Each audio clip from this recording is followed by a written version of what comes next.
कांग्रेस के सुर बदले, डीके शिव कुमार की डुबकी पर बवाल, शशि थरूर ने पीएम मोदी की तारीफ।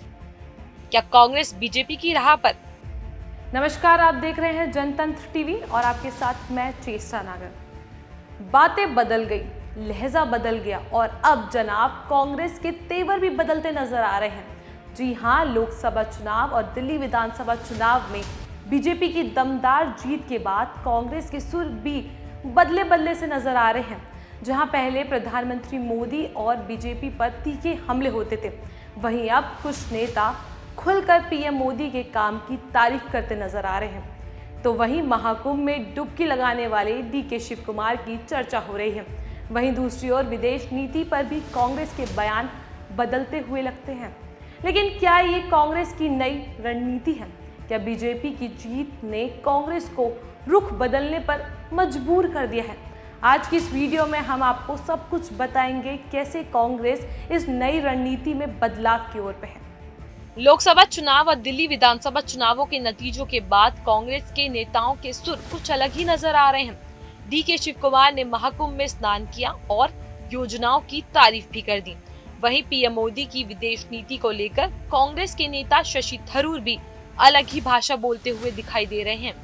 पहले कांग्रेस बीजेपी को निशाने पर लेकर हिंदुत्व की राजनीति का आरोप लगाती थी, लेकिन अब उसके नेता खुद हिंदू भावनाओं को लेकर बयान दे रहे हैं। डीके शिव कुमार ने न सिर्फ गंगा में डुबकी लगाई, बल्कि उन्होंने महाकुंभ की भव्यता की तारीफ भी की।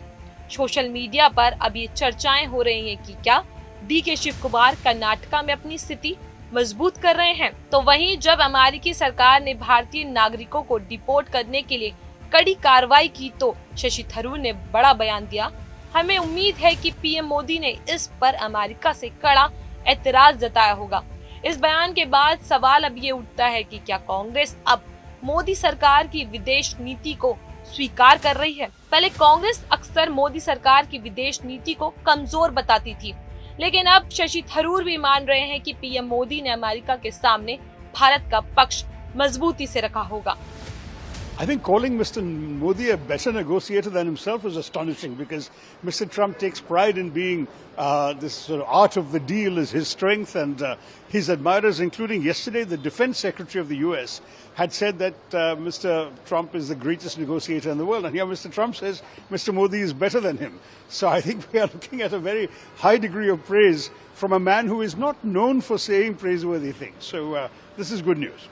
Press statements by both the Prime Minister and by President Trump are very encouraging, because it looks like some of the big concerns we all had have been addressed. For example, on the question of trade and tariffs, they've decided to sit down together and do a serious negotiation that will conclude by the fall, which is the autumn, September, October of this year. I think that's a very good outcome, because otherwise the fear was there might be some hasty decisions made in Washington which would have affected our exports. This way there is time to discuss and negotiate. I welcome that. On the defense front, the commitment to sell us F-35 stealth aircraft is very valuable, because that's a state-of-the-art aircraft. And certainly we already have the Rafale. Now with the F-35, the Indian Air Force should be in very good shape.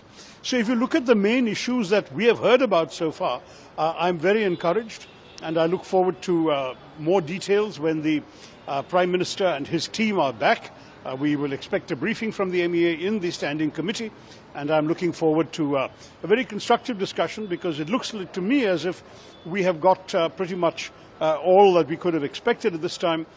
पर वही कांग्रेस प्रवक्ता सुप्रिया श्रीनेत का social media post कुछ अलग ही कहता हुआ नजर आ रहा है, क्योंकि उन्होंने प्रधानमंत्री मोदी और अमेरिकी राष्ट्रपति ट्रंप की मुलाकात पर टिप्पणी करते हुए कहा, प्रेस वार्ता में भी टेलीप्रॉम्प्टर, ऐसा कौन करता है भाई?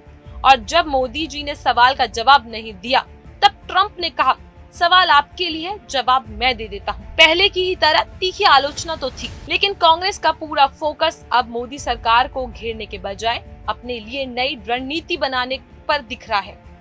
कांग्रेस के बदले रुख के पीछे वजह क्या है? अब सबसे बड़ा सवाल ये उठता है कि आखिर कांग्रेस के सुर क्यों बदल गए हैं? क्या बीजेपी की भारी जीत ने कांग्रेस को रुख बदलने पर मजबूर कर दिया है? क्या कांग्रेस अब हिंदू वोटरों को साधने की कोशिश कर रही है? क्या विदेश नीति पर कांग्रेस का अब नया स्टैंड बन रहा है। वहीं कुछ राजनीतिक विश्लेषकों का ये भी मानना है कि कांग्रेस अब अपनी रणनीति में बदलाव कर रही है ताकि वो 2029 की चुनावी यात्रा कर सके।